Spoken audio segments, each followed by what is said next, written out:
आइए हम देखते हैं सुप्रीम कोर्ट ऑफ इंडिया के न्यायाधीशों की कार्यावधि यानी टेन्योर। यह अनुच्छेद 124 क्लास 2 में वर्णित है। द जज shall hold office until he attain the age of 65 years, यानी न्यायाधीश तब तक पद धारण करेगा जब तक कि वह 65 ईयर्स की आयु प्राप्त नहीं कर लेता।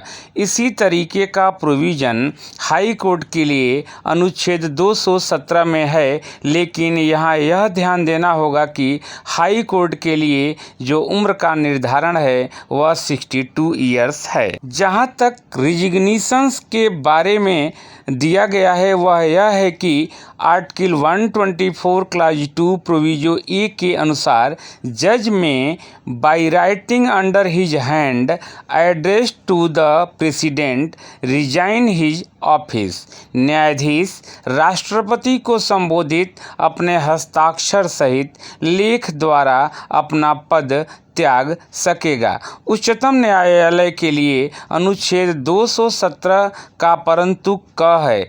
आइए अब हम देखते हैं रिमूवल यानी पदच्युति, जो अनुच्छेद 124 क्लास 2 प्रोविजो बी में वर्णित है।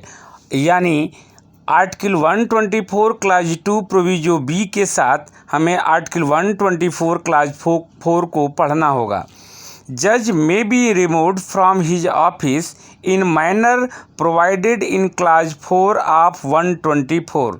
न्यायाधीश को खंड 4 में वर्णित रीति से हटाया जा सकेगा, लेकिन किसी भी न्यायाधीश को हटाने के लिए केवल 2 ग्राउंड ही पर्याप्त हैं। वह यह कि मिसबिहेवियर और इनकैपेसिटी, यानी उच्चतम न्यायालय के किसी न्यायाधीश को तब तक उसके पद से नहीं हटाया जाएगा जब तक कि साबित कदाचार या असमर्थता का आधार पर्याप्त न हो।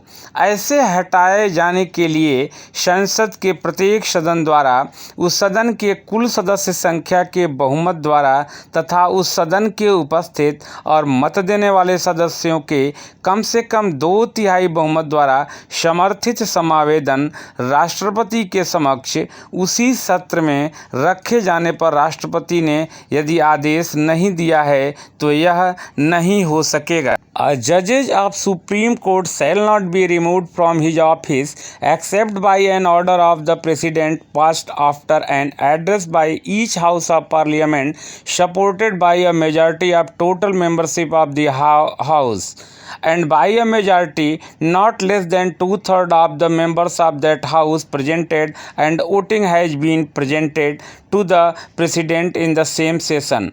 For such removal of the ground of proved misbehavior or incapacity,